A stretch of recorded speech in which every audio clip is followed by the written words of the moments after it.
दोस्तों, आपका स्वागत है आपके अपने चैनल नॉलेज विद यूट्यूब पर। ये वीडियो जो हम लोग पृष्ठभूमि ऐतिहासिक पृष्ठभूमि पढ़ रहे हैं भारतीय संविधान की, उसी का थर्ड पार्ट है। तो इसके पहले हम लोगों 2 पार्ट कंप्लीट कर चुके हैं, जिसमें हम लोग 1773 से लगाकर 1813 तक के जितने भी चार्टर एक्ट आए हैं उनको समझ चुके हैं। ये इसमें हम इस वीडियो में समझने वाले हैं चार्टर एक्ट जो आया था 1833 को। उसके पहले क्या करते हैं, 5 मिनट के लिए हम लोग पिछले जो भी वीडियो में समझा था, मतलब सेकंड वीडियो में समझा था, उसको 5 मिनट में रिवीजन कर लेते हैं। देखिए, पढ़ना ज़्यादा इम्पोर्टेंट नहीं है, ज़्यादा इम्पोर्टेंट है कि हमें याद कितना है, क्योंकि जितना हमें याद होगा उतना ही पेपर में हम परफॉर्मेंस कर पाएंगे। हम 10 किताबें पढ़ लें लेकिन उसका कोई मतलब नहीं होगा अगर मुझे एक किताब भी याद ना रहे। ठीक है, तो उसी क्रम में हम लोग 5 मिनट में रिवीजन करने वाले हैं एक बार फिर से।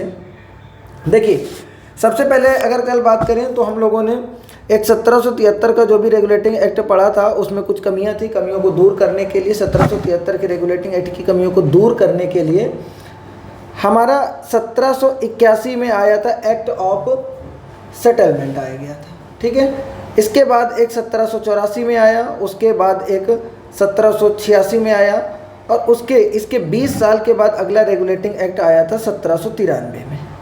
ठीक है, इनको हम लोगों ने कल की वीडियो में पढ़ा था। एक बार इनका क्विक रिवीजन कर लेते हैं। सबसे पहले हम लोग समझ लेते हैं कि 1773 था, इस रेगुलेटिंग एक्ट में कमियां क्या क्या थी। तो इस रेगुलेटिंग एक्ट में कमियां थी कि गवर्नर जनरल इन काउंसिल होगा, गवर्नर जनरल इन काउंसिल जो होगा वो उसके बीच, और अगर यहाँ पर सुप्रीम कोर्ट इसके बीच मतभेद होता है तो कौन ज़्यादा पावरफुल होगा, इस चीज़ का डिसीजन नहीं दिया गया था 1773 में। दूसरी चीज़ ये है कि कोर्ट जो भी, अगर जैसे सुप्रीम कोर्ट है वो किसी व्यक्ति को पकड़ेगी, इंडियन मान लीजिए किसी व्यक्ति को पकड़ेगी, तो इसके ऊपर इंडिया के लॉ जो होंगे वो वर्क करेंगे या ब्रिटेन के लॉ होंगे वो वर्क करेंगे, इस चीज़ का डिसीजन भी नहीं था 1773 वाले रेगुलेटिंग एक्ट में। तो ये 2 निर्णय हो गए। एक मतलब ये 2 कमियां इनकी थी। एक और इनकी तीसरी कमी थी कि जो गवर्नर जनरल थे बंगाल के, उसके अधीन आते थे ये, जैसे बंगाल का गवर्नर जनरल है मान लीजिए बंगाल, और इसी के अंडर में 2 आते थे बम्बई के और मद्रास के गवर्नर जनरल। ठीक है, तो हालांकि ये दोनों गवर्नर जनरल जो थे इसके अधीन वर्क करते थे, मतलब इसके कंट्रोल में थे, लेकिन पूरी तरीके से इसका बात नहीं मानते थे। ये भी इसमें कमियां थी। तो 1773 में ये कमियां थी, इनको दूर करने के लिए 1781 में एक रेगुलेटिंग एक्ट आया था। ठीक है, मतलब 1781 में एक एक्ट आया था, एक्ट ऑफ सेटलमेंट जिसको बोलते हैं। और इस एक्ट ऑफ सेटलमेंट में क्या किया गया था, देखिए, जो कमियां उन्हीं को दूर किया जाएगा। सुप्रीम कोर्ट और गवर्नर जनरल इन काउंसिल, इसकी पावर को आपस में डिस्कशन किया गया था कि किसकी क्या पावर होगी। तो यहाँ पे पहली बार शक्तियों का बंटवारा हुआ था। वहीं अगर 1784 की बात करते हैं हम लोग, तो इसमें क्या हुआ था, 1784 का जो पिट्स इंडिया एक्ट आया था, 1784 में आया था Pitt's India act. Pitt's India act में डबल टी से हम लोगों ने याद रखा था कि यहाँ पर डबल गवर्नमेंट चालू हुई थी। डबल गवर्नमेंट का मतलब है कि बोर्ड ऑफ कंट्रोल यहाँ पर नई संस्था बन के आई थी। 1773 में बन के आई थी board of directors. Board of directors जो है वो 1773 में बनी थी, जबकि 1784 के पिट्स इंडिया एक्ट में बोर्ड ऑफ कंट्रोल बन के आया था। ठीक है, और इसी में 1784 वाले में आपके पिट्स इंडिया एक्ट में ही बताया गया था कि जो ब्रिटेन का ईस्ट इंडिया कंपनी का जो भी भारत में टेरिटरी है, जो भी उसके क्षेत्र हैं, वो अब ब्रिटेन गवर्नमेंट के अधीन हो जाएंगे। यहाँ पर इस चीज़ को भी बताया गया था। ठीक है, तो और 1786 की अगर बात करते हैं तो यहाँ पर जो है लॉर्ड कॉर्नवालिस बने थे। उन्होंने बोला था कि हम तभी गवर्नर बनेंगे जब हमको जो भी यहाँ की सेना है उसका प्रमुख बनाया जाएगा, मतलब कमांडर जनरल इन चीफ बनाया जाएगा, और काउंसिल के फैसले को मानने या ना मानने का उसको अधिकार होगा। फिर वहीं अगर बात करें तो 1793 के बारे में अगर हम लोगों ने पढ़ा था, तो इसमें बताया गया था कि जो कंपनी का एक्ट है, मतलब कंपनी को व्यापार करने का अधिकार है, उसको 20 वर्ष के लिए और बढ़ा दिया गया था। और जो कोर्ट था सुप्रीम कोर्ट, उसके यहाँ पर व्यापारिक कार्य और न्यायिक कार्य, जो भी इसका व्यापारिक कार्य हैं, व्यापारिक और न्यायिक कार्य को अलग कर दिया गया था। ठीक है, व्यापारिक और न्यायिक कार्य को अलग किया गया था। एक यहाँ पर ये चीज़ इसको बताया गया था। वहीं बोर्ड ऑफ डायरेक्टर्स का वेतन कौन देगा, इसमें ये भी बताया गया था। Board of director, board of council, इन दोनों का वेतन कौन दे, बोर्ड ऑफ कंट्रोल का वेतन कहाँ से मिलेगा, एक कंपनी से दिया जाएगा, ये भी इसमें बताया गया था। इसी 1793 में ओपीएम ट्रेड, मतलब कि यहाँ पे समझ सकते हैं कि अफीम के व्यापार की शुरुआत हुई थी, क्योंकि कंपनी ने जो है बाकी व्यापारियों को लाइसेंस देना प्रारंभ कर दिया था। तो इतनी चीज़ें हम लोगों ने जो है पढ़ी थी, और भी चीज़ें हैं, बाकी वीडियो आप देख लीजिएगा, हमने शॉर्ट में रिवीजन करने का कोशिश किया है। और अब हम लोग पढ़ने वाले हैं आज में चार्टर एक्ट ऑफ 1833, ठीक है। तो यहाँ पर इसको हम लोग एक्सप्लेन करेंगे बहुत ही कायदे से, एक एक वर्ड को आप ध्यान से समझेंगे तो आपको अच्छे से समझ में सब कुछ आता रहेगा, ठीक है। देखिए, जो चार्टर एक्ट ऑफ 1833 है, इसी को सेंट हेलेना आइसलैंड एक्ट भी कहते हैं। सेंट हेलेना आइसलैंड एक्ट भी कहते हैं क्योंकि अफ्रीका के पास में एक सेंट हेलेना आइसलैंड था, जो उस समय ब्रिटिश कंपनी के अंडर में था, या ईस्ट इंडिया कंपनी के अंडर में था। और इसी सन में 1833 में उसको कंपनी ने अपने अंडर में, मतलब गवर्नमेंट ने अपने अंडर में ले लिया था। या दूसरी अगर बात करते हैं तो यहीं पर मैक्सिमम सेंट्रलाइजेशन होता है, मैक्सिमम कॉलोनाइजेशन या सेंट्रलाइजेशन जो है यहाँ पर होता है, मतलब केंद्रीकरण, अधिकतम केंद्रीकरण अगर बात करते हैं तो अधिकतम केंद्रीकरण होता है हमारे 1833 के चार्टर एक्ट में। अधिकतम केंद्रीकरण कैसे होता है कि जो बंगाल का गवर्नर जनरल था, अब उसको गवर्नर जनरल को, बंगाल के गवर्नर जनरल का पद हटाकर भारत का गवर्नर जनरल बना दिया गया था। और भारत का गवर्नर जनरल, देखिए बंगाल का जो गवर्नर जनरल था उसके पद को इतना विस्तार कर दिया गया था, उसके पद को मतलब उसकी पावर को बढ़ा दिया, सारी पूरे इंडिया की पावर जो है, गवर्नर जनरल की पावर उसमें आके समाहित हो गई थी, मतलब शक्तियों का केंद्रीकरण हो गया था, मैक्सिमम सेंट्रलाइजेशन हुआ था। तो इस तरीके का अब सोचिए, देखिए अब यहाँ पर जो है, तो अगर भारत का गवर्नर जनरल बना रहे तो कुछ अलग होना चाहिए, कोई एंटिक पीस होना चाहिए। तो एंटिक से आप याद रख सकते हैं कि बेंटिक, विलियम बेंटिक जो है ये प्रथम गवर्नर जनरल जो है बने थे, भारत के प्रथम गवर्नर जनरल जो बने थे वो यहाँ पर विलियम बेंटिक बने थे। वहीं अगर अगली बात करें तो जो इसके पहले के जो भी नियम आए थे, इसके पहले जैसे चार्टर एक्ट के पहले के जो भी 1833 के चार्टर एक्ट के पहले के जो नियम आए थे, जो भी नियम अधिनियम थे, इनको अब एक्ट बोला जाएगा। अब जो 1833 के बाद से जो भी बनेंगे अब वो एक्ट कहलाएंगे, पहले जो थे वो रेगुलेटिंग या चार्टर थे, अब इसके बाद एक्ट वगैरह बोले जाएंगे, ठीक है। और दूसरी चीज़ अगर बात करते हैं तो भारत में स्टेबल गवर्नमेंट बनाने के लिए, स्टेबल स्थायी नियम बनाने के लिए, भारत में स्थायी नियम बनाने के लिए भारतीय विधि आयोग, भारतीय विधि आयोग का मतलब है यहाँ पर इंडियन लॉ कमीशन का भी गठन किया गया था। इंडियन लॉ कमीशन का गठन किया गया था, किस लिए किया गया था, ताकि यहाँ पर इंडिया में स्टेबल गवर्नमेंट या स्टेबल जो है वो लॉ बन सके, ऐसे लॉ बन सके जो भारत के लोगों के काम आ सकें, ठीक है। तो अगर इंडियन लॉ कमीशन बना है, कोई भी कमीशन बनता है तो उसके कोई ना कोई अध्यक्ष होते हैं या चेयरमैन होते हैं। तो लॉर्ड जो कॉर्नवालिस थे, लॉर्ड मैकाले थे, लॉर्ड मैकाले इसके अध्यक्ष या चेयरमैन बने थे, ठीक है। इतनी चीज़ आपको क्लियर हो चुकी है। विलियम बेंटिक भारत के गवर्नर जनरल बने थे। इंडियन लॉ कमीशन का, ये भारतीय विधि आयोग का पहली बार गठन हुआ था। 1833 का चार्टर एक्ट चल रहा है और यहाँ पर अधिकतम सेंट्रलाइजेशन हो चुका है, या फाइनल स्टेप ऑफ सेंट्रलाइजेशन, या अंतिम जो है स्टेप था ये सेंट्रलाइजेशन या केंद्रीकरण का अंतिम स्टेप था, ठीक है। अब क्या करते हैं, क्या किया गया था इसमें कि देखिए हम लोगों ने पढ़ा था कल 1813 में, 1813 में क्या हुआ था कि जो भी कंपनी का, देखिए आप मैं याद रखने का ट्रिक बताता हूँ, जिसे लिखा 13, 1813 से आप याद कीजिए कि 13 जो है, 13 व्यापार में सब अधिकार खत्म हो जाएगा, मतलब तेरी मोनोपोली खत्म हो जाएगी। तो गवर्नमेंट ने जो है उससे बोला कि तेरी मोनोपोली जो है वो ख़त्म कर दी जाएगी। मोनोपोली मतलब एकाधिकार खत्म। तो 1813 में ईस्ट इंडिया कंपनी का मोनोपोली मतलब व्यापार पर एकाधिकार खत्म करके अन्य कंपनियों को भी आने की इजाज़त दी गई थी। लेकिन चाय और चीन पर इसका अभी भी प्रभुत्व था, जबकि इस 1833 के चार्टर एक्ट में ईस्ट इंडिया कंपनी की एकाधिकार को पूरी तरीके से समाप्त कर दिया गया था। तो ईस्ट इंडिया कंपनी का जो भी एकाधिकार है अब उसको पूरी तरीके से ख़त्म कर दिया गया था। ठीक है, अब हर चीज़ में, चीन और चाय में भी इसका एकाधिकार को समाप्त कर दिया गया था। ठीक है, इतनी चीज़ क्लियर हुई। दूसरी चीज़ देखते हैं, अब जब व्यापार का एकाधिकार समाप्त हो चुका है तो ये ईस्ट इंडिया कंपनी प्रशासनिक निकाय के रूप में बन के रह जाती है। मतलब अब ये केवल एक गवर्निंग बॉडी बनकर रह गई है। व्यापार के जो भी गतिविधियां थी उसको समाप्त कर दिया जाता है और जो पुराने नियम थे उनको अब एक्ट वगैरह कहा जाएगा। इतनी चीज़ हम लोग समझ चुके थे।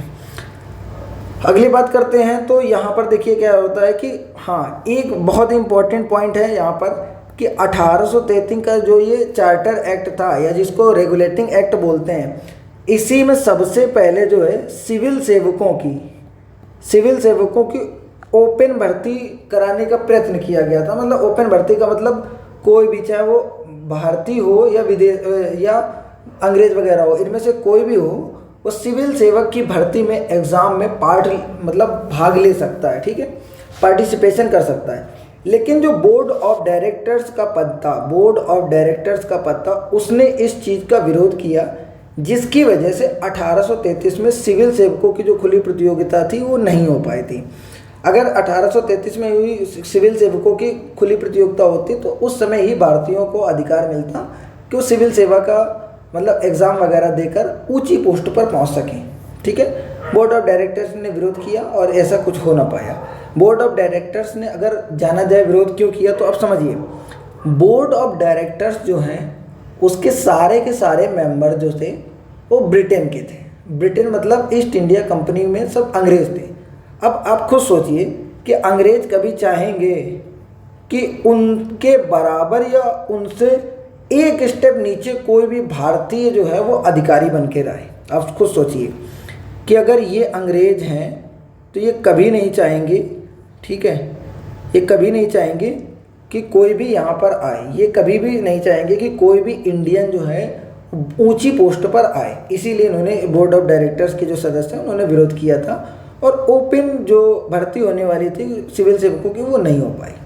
ठीक है, तो कितने पॉइंट समझे थे आपने? 1833 का जो रेगुलेटिंग एक्ट या चार्टर अधिनियम है, ठीक है, मैक्सिमम से कॉलोनाइजेशन या सेंट्रलाइजेशन था, अधिकतम केंद्रीकरण था। इसके पहले के जो भी, अब इसके बाद जो नियम बनेंगे अब उनको एक्ट बोला जाएगा। ठीक है, इंडियन लॉ कमीशन की स्थापना हुई थी, इसी में लॉर्ड मैकाले इसके अध्यक्ष थे और कंपनी का मोनोपोली पूरी तरीके से या एकाधिकार पूरी तरीके से ख़त्म कर दिया गया था। कंपनी प्रशासनिक इकाई बनकर रह गई थी। 1833 में सिविल सेवकों की खुली प्रतियोगिता का आयोजन किया गया था। तो इस चीज़ को हम लोग क्लियर समझ चुके हैं। अब 1833 का जब चार्टर जो है वो समाप्त होता है तो इसके 20 साल बाद मतलब 1853 में अगला चार्टर अधिनियम वगैरह आएगा। ठीक है, तो अगले चार्टर की बात करते हैं। तो अगला चार्टर यहाँ पर आता है 1853 में। अब 1853 के चार्टर अधिनियम में क्या था, एक बार इसको भी हम लोग समझते हैं। तो देखिए यहाँ पर क्या है कि 1857 के पहले जो है ये चार्टर एक्ट आया था 1857 और ये लास्ट चार्टर एक्ट था। तो अगर बोला जाए कि charter act, last charter act कौन सा था, तो वो जो था आपका 1853 का चार्टर एक्ट या रेगुलेटिंग एक्ट था, ये लास्ट था। तो इसमें क्या प्रावधान किए गए थे इस चीज़ को समझते हैं। इसमें क्या किया गया था कि जो लेजिस्लेटिव काउंसिल होती है, अब पहले तो एक बार लेजिस्लेटिव और एग्जीक्यूटिव, ये दो चीज़ को हम लोग थोड़ा सा समझने की कोशिश करते हैं। अब मान लीजिए यहाँ पे समझते हैं कि एग्जीक्यूटिव क्या होता है, लेजिस्लेटिव क्या होता है। दो टर्म आपने कभी सुने होंगे, एक होता है एग्जीक्यूटिव, एक होता है लेजिस्लेटिव। इसको बोलते हैं कार्यकारी, इसको बोलते हैं विधायी। ठीक है, अब दोनों का वर्क समझते हैं कि क्या करते हैं। मान लीजिए कि किसी चीज़ पर कोई नियम बनना है, जैसे मान लीजिए यहाँ पर शिक्षा पर कोई नियम बनना है। ठीक है, शिक्षा पर कोई रूल नियम बनना है, तो उस नियम को ये लेजिस्लेटिव के जो सदस्य हैं, लेजिस्लेटर हैं, वो बनाएंगे और उस नियम को लागू करने का जो कार्य है वो एग्जीक्यूटिव करेंगे, मतलब कार्यकारी जो होते हैं वो करते हैं।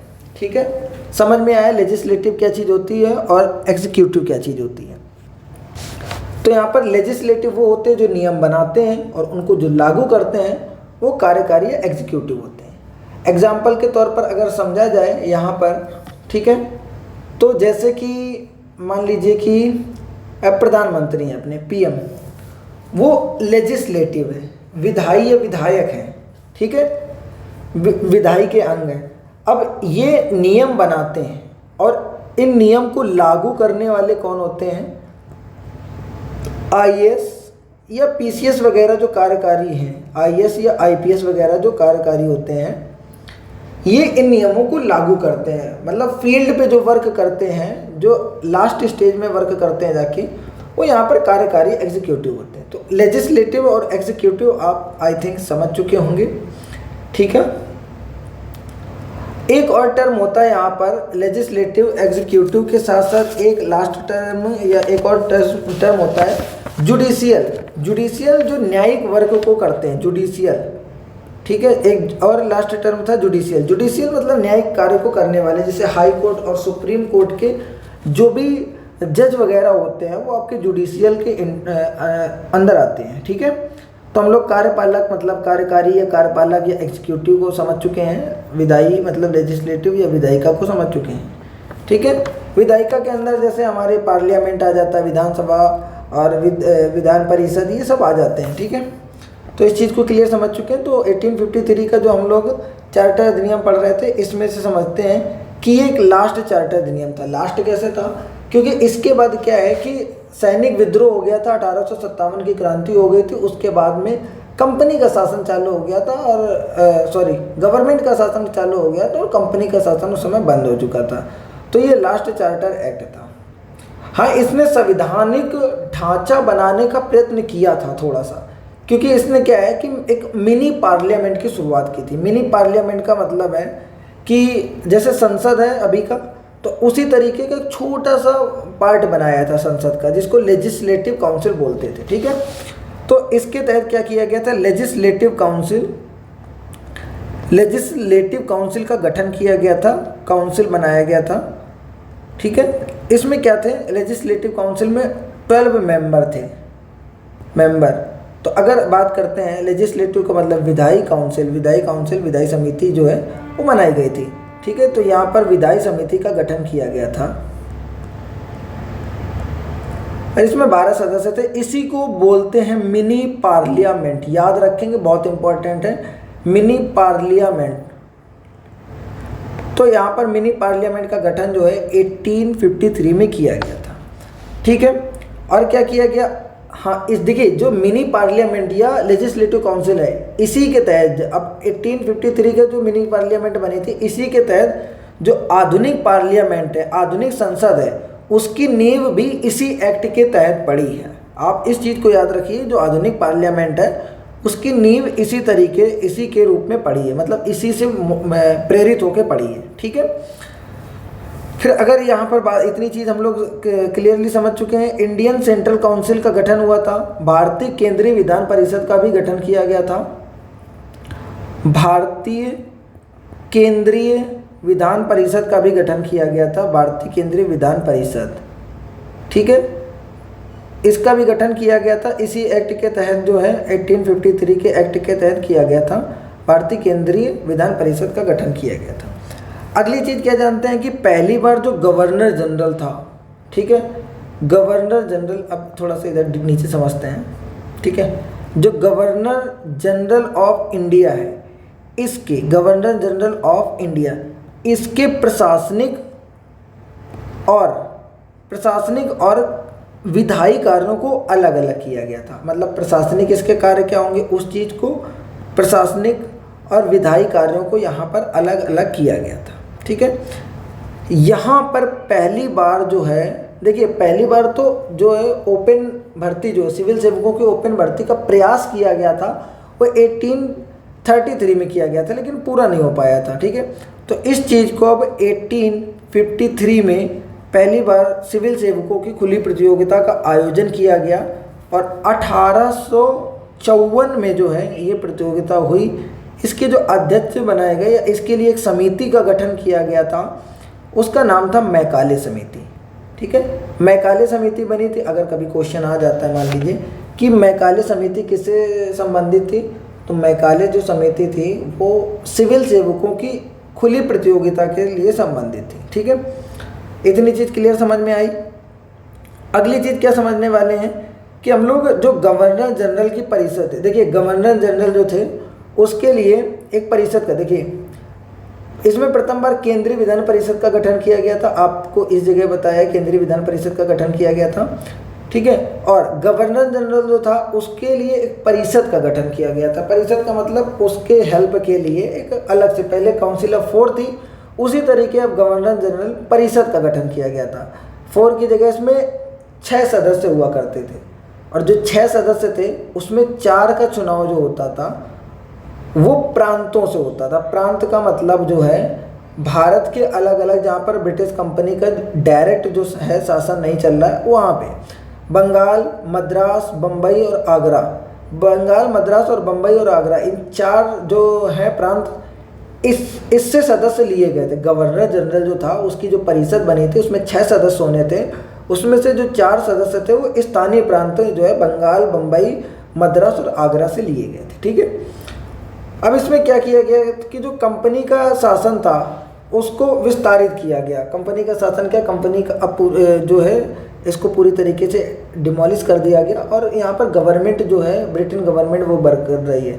तो भारतीय क्षेत्र को इंग्लैंड राजशाही के विश्वास के तहत कब्जे में रखने का कार्य किया गया। मतलब अब जो भी इंडिया में ब्रिटेन की टेरिटरी थी, ईस्ट इंडिया कंपनी की टेरिटरी मतलब उसके क्षेत्र थे, अब वो कंपनी अपने उत्तराधिकारियों को या उसके विश्वास पात्र जो लोग थे उसके अंडर में देने का प्रयत्न कर रही थी। ठीक है, तो पूरी तरीके से उसको कब्जे में ले रखा था। बताया आपको कि खुली प्रतियोगिता जो है उसका गठन किया गया था। मैकाले समिति का भी गठन कर दिया गया था। 1854 मैकाले समिति बनी थी।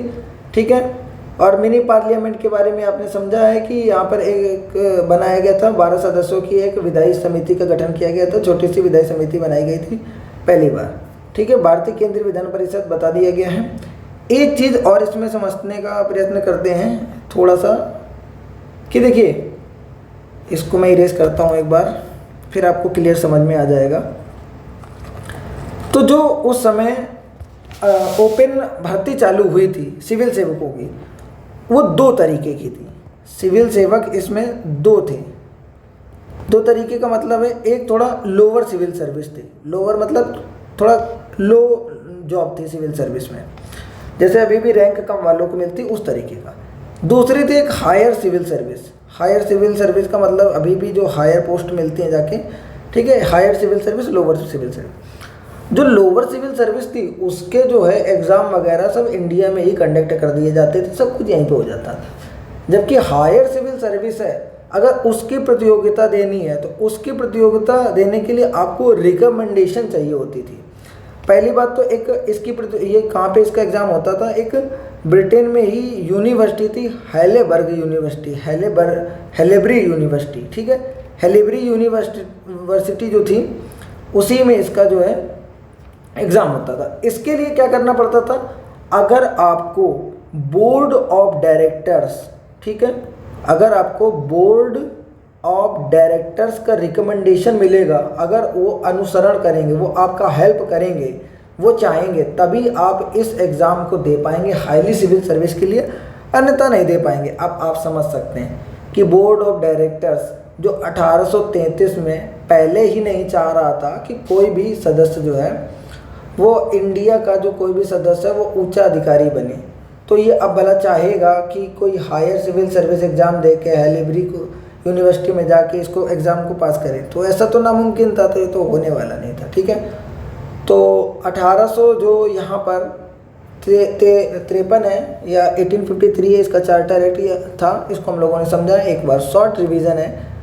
इसमें क्या किया गया था, मिनी पार्लियामेंट की शुरुआत करी गई थी। ठीक है, भारतीय केंद्रीय विधान परिषद की शुरुआत करी गई थी। विधायी समिति जो बनी थी उसमें 12 सदस्य थे, और इसी में पहली बार जो है खुली प्रतियोगिता कराई गई थी, जिसमें खुली प्रतियोगिता सिविल सर्विस की कराई गई थी। ठीक है, और जो कंपनी है उसने पूरे अपने तरीके से विस्तार कर लिया है, और यहाँ पर अभी तक इस समय जो भी मोनोपोली है ख़त्म हो चुकी है पहले ही 1833 में। यहाँ पर अब कंपनी का कुछ नहीं, केवल एक प्रशासनिक इकाई की तरह वर्क कर रही है। मैकाले समिति का गठन करा गया था ताकि वो कर पाए आराम से सिविल सर्विस एग्ज़ाम को कंडक्ट कर पाए। ठीक है, गवर्नर जनरल जो थी उसकी एक परिषद बनाई गई थी। गवर्नर जनरल परिषद में 6 सदस्य थे, उसमें से 4 को मुंबई, मद्रास, बंगाल, आगरा से लिया जाना था। ठीक है, ये कंप्लीट हो चुका है आपका 1853। अब इसके नेक्स्ट बात क्या हुआ, देखिए अब क्या है, अब चलता है यहाँ से कंपनी का शासन। कब, देखिए अगर हम लोगों ने पढ़ा है 53, तो 53 के 20 वर्ष के बाद अगला जो भी चार्टर एक्ट या रेगुलेटिंग एक्ट है वो आना चाहिए था, लेकिन ऐसा हुआ नहीं। ऐसा क्यों नहीं हुआ, उसका रीज़न ये था कि 1857 में सैनिक विद्रोह हो गया। ठीक है, मंगल पांडे ने सैनिक विद्रोह की शुरुआत कर दी थी। ठीक है, 1857 की क्रांति आप एक काफ़ी डीप चैप्टर है, उसको आपको अलग से पढ़ना चाहिए। ठीक है, यहाँ पे मैं ओरली थोड़ा सा बता दे रहा हूँ कि 1857 की क्रांति हुई थी, जिसमें मंगल पांडे जो थे वो बैरकपुर छावनी से थे, और उन्होंने मतलब जो कारतूस है वो सुअर और गाय के, इन दोनों के कुछ मीट वगैरह या चर्बी वगैरह से मिलकर बनी थी, जिससे उन्होंने चलाने से मना कर दिया गया था और उनको जेल वगैरह में भर्ती कर दिया गया था। वहाँ से विद्रोह की शुरुआत हुई थी, और 1857 की क्रांति के बाद पूरी तरीके से ईस्ट इंडिया कंपनी का शासन हिल चुका था। उस समय जो है अब पूरी तरीके से जो भी शासन था वो ब्रिटेन गवर्नमेंट ने अपने अंडर में ले लिया था। देखिए था ये पहले ही, लेकिन फेस ये इस जो है इसके पहले वो कंपनी का सामने रख रहे थे कि भाई हम कुछ नहीं कर रहे हैं, ईस्ट इंडिया कंपनी जो है वही शासन चला रही, हमारा इसमें कोई दोष नहीं है, हमारी कोई इसमें हस्तक्षेप नहीं है। लेकिन रियल में बैकग्राउंड से यही शासन चला रहे थे ये लोग। ठीक है, अब क्या है कि अब जब 1857 की क्रांति खत्म हुई तो पूरी तरीके से खुलकर जो है ब्रिटेन गवर्नमेंट सामने आई और उसने सब कुछ अपने अंडर में ले लिया। उस समय 1858 में एक एक्ट पारित किया गया था जिसको बोलते हैं भारत सरकार अधिनियम, government of India act. Bharat सरकार अधिनियम, देखिए इस नाम से पहली बार ये अधिनियम आया है कब, 1858 में। इस 1858 में क्या किया जाएगा, अब ध्यान से समझिएगा जरा एक एक चीज़ को। 1858 का भारत शासन अधिनियम है, इसमें क्या हो रहा है इस चीज़ को समझेंगे। तो जो भी भारत का शासन था, ठीक है, भारत का शासन सीधे ही ब्रिटेन गवर्नमेंट मतलब महारानी विक्टोरिया ने अपने अंडर में ले लिया था। ठीक है, और जो पहले गवर्नर जनरल ऑफ इंडिया पद था, गवर्नर जनरल ऑफ इंडिया पद था, जिसमें विलियम बेंटिक को बनाया गया था पहला गवर्नमेंट जनरल ऑफ इंडिया। ठीक है, उस पद को हटाकर अब वायसराय नाम रख दिया गया। देखिए इन्होंने दिमाग लगाया, क्या दिमाग लगाया कि भारत में रहना है ना, तो कुछ देसी नाम वगैरह रख के और भारत के लोगों को अपने में मिलाएंगे तभी हम लोग शासन कर पाएंगे, क्योंकि अब पूरा का पूरा भारत विद्रोह में आ गया। देखिए कंपनी अभी भी 1858 में जो है ब्रिटेन गवर्नमेंट महारानी विक्टोरिया स्वयं मतलब डायरेक्ट जो है अपने अंडर में ले रही। इसके अब सोचिए जरा, इसके लगभग जो है 90 सालों तक और शासन चला। मतलब समझ रहे हैं, देखिए ब्रिटेन गवर्नमेंट अगर ना चाहती तो जो है जाने कब इंडिया मतलब ये कभी भारत गुलाम होता ही नहीं, मतलब भारत कभी भी उनके अंडर में रहता ही नहीं। तो इसके बाद भी 90 साल अगर शासन चला है तो इसका मतलब ये हुआ कि गवर्नमेंट जो ब्रिटेन की थी वो खुद ही चाहती थी कि भारत को गुलाम बना के रखें, भारत को एक अपनी कॉलोनी बना के रखें। ठीक है, तो ब्रिटिश जो ताज है उसके अंडर में पूरा आ चुका था। और जो वायसराय बनाया गया था, भारत का जो वायसराय था, वायसराय ऑफ इंडिया, ठीक है, वो सबसे, अब देखिए ये सोच रहे थे, महारानी विक्टोरिया सोच रही थी कि हु कैन मतलब अब विद्रोह के बाद कौन कर सकता, हु कैन, तो कैन से आपको याद रखना है कैनिंग ओनली, कैनिंग कैन, ठीक है। तो जो लॉर्ड कैनिंग थे वो भारत के प्रथम वायसराय बनकर सामने आए थे। उसी के बाद बात करते हैं, तो इसके पहले आपने देखा था कि बोर्ड ऑफ कंट्रोल और बोर्ड ऑफ डायरेक्टर्स नाम की दो संस्थाएं थी जो पूरा कंपनी को मैनेज कर रही थी। ठीक है, ये कंट्रोल सैनिक और प्रशासनिक कार्य देखता था, डायरेक्टर्स व्यापारिक कार्य देखता था। तो 1858 में जो एक्ट आया था भारत का जो आया था act, government of India act, इसके तहत इन दोनों संस्थाओं को, बोर्ड ऑफ कंट्रोल और बोर्ड ऑफ डायरेक्टर्स को पूरी तरीके से समाप्त कर दिया गया था। मतलब यहाँ से द्विशासन प्रणाली समाप्त कर दी गई थी। ठीक है, नेक्स्ट देखते हैं और उसमें क्या किया गया था। इन दोनों को डिमोलिश करके, इन दोनों को हटाकर एक नए पद की शुरुआत करी गई थी जिसमें बोलते हैं भारत का राज्य सचिव। भारत का राज्य सचिव उस समय सबसे पावरफुल बॉडी थी भारत में। अब ये क्या करती थी, भारत का जो भी शासन है वो अपने नियंत्रण में लिए थी, और ये पूरा जो है, ये भारत का जो राज्य सचिव था ये पूरा ब्रिटेन गवर्नमेंट के अंडर में था, पूरी तरीके से ब्रिटेन गवर्नमेंट के जो है उत्तरदायी था, ब्रिटेन संसद या ब्रिटेन गवर्नमेंट के लिए उत्तरदायी था। ठीक है, और भारत का जो सचिव है, ये मान लीजिए भारत का सचिव, इसको हेल्प करने के लिए ऐसे 15 लोगों की और सदस्य जो है नियुक्त किए गए थे, जिसको परिषद बोलते हैं। ठीक है, भारत सचिव का परिषद बोलते हैं। 15 सदस्य और थे इसकी हेल्प करने के लिए। और इसका जो देखिए, अभी आप समझिए, जैसे प्रधानमंत्री है, उस कैबिनेट का मेन हेड होता है, उसके चारों तरफ ऐसे ऐसे ये सदस्य होते हैं, कैबिनेट के सदस्य होते हैं, तो इसकी हेल्प कर रहे होते हैं इस समय। तो उसी तरीके से भारत के सचिव की हेल्प करने के लिए 15 ही सदस्य नियुक्त करे गए थे, और अध्यक्ष भी जो था ना वो भारत का सचिव ही था। तो अब नेक्स्ट पॉइंट क्या है कि इसमें क्या किया गया था, जो भारत का सचिव का जो कि परिषद का गठन किया गया था जिसमें ये 15 सदस्य थे। अब ये जो भारत का सचिव इस तरीके से था कि इस पे ये इंग्लैंड में भी मुकदमा चला सकता था किसी के ऊपर, मतलब किसी अधिकारी के ऊपर, और भारत में भी किसी पे भी मुकदमा चलाया जा सकता था इसके तहत। पहले क्या था कि इंग्लैंड में किसी के ऊपर मुकदमा वगैरह नहीं चलाया जा सकता था। अब इसमें ये कर दिया गया था कि भारत के ऊपर और ब्रिटेन में, दोनों में किसी भी अधिकारी पर मुकदमा चलाया जा सकता था। अब जो ये 1858 का, ठीक है, 1858 का गवर्नमेंट ऑफ इंडिया एक्ट आया था। देखिए, डायरेक्ट जो रानी थी, जो क्वीन विक्टोरिया थी, उसने आके तो इस चार्ट को पढ़कर सुनाया नहीं था, तो इलाहाबाद दरबार लगा था। ठीक है, इलाहाबाद दरबार लगा था, और उस इलाहाबाद दरबार में 1 नवंबर 1858 को कैनिंग ने इस पूरे चार्टर को या इस पूरे Bharat government of India act को पढ़कर सभी को सुनाया था यहाँ से। और जो यहाँ पर सेक्रेटरी ऑफ इंडिया या भारत का जो सचिव था, राज्य सचिव जो करके था, ठीक है, भारत का सचिव या भारत का ये राज्य सचिव, ये सबसे पावरफुल बॉडी बनकर आई थी, भारत का राज्य सचिव। और जो पहली बार चार्ल्स वुड जो थे, चार्ल्स वुड, ठीक है, तो चार्ल्स वुड जो थे, देखिए लकड़ी, उनका नाम ही कैसे लकड़ी, जो चार्ल्स वुड थे वो सबसे पहले भारत के सचिव बने थे। मोस्ट पावरफुल पद था इस समय। ठीक है, और ये क्राउन के लिए डायरेक्टर जो हैं, क्राउन के लिए उत्तरदायी थे। तो इतनी चीज़ें हम लोगों ने पूरा यहाँ पर पढ़ लिया है। तो उम्मीद करते हैं कि आपने बहुत कुछ सीख रखा है यहाँ से। हाँ, एक चीज़ और, इसी को गुड गवर्नमेंट भी बोलते हैं, गुड गवर्नमेंट। अब गुड गवर्नमेंट का क्या मतलब, कोई अच्छी गवर्नमेंट थी क्या? तो अच्छी गवर्नमेंट होती तो भारत को पहले ही आज़ाद कर देती। आप थोड़ा सा सोचिए ना, इसका नाम सिर्फ गुड है, ये नाम से गुड है। वो आपने एक डायलॉग सुना होगा कि नाम से विलन और काम से हीरो, है ना।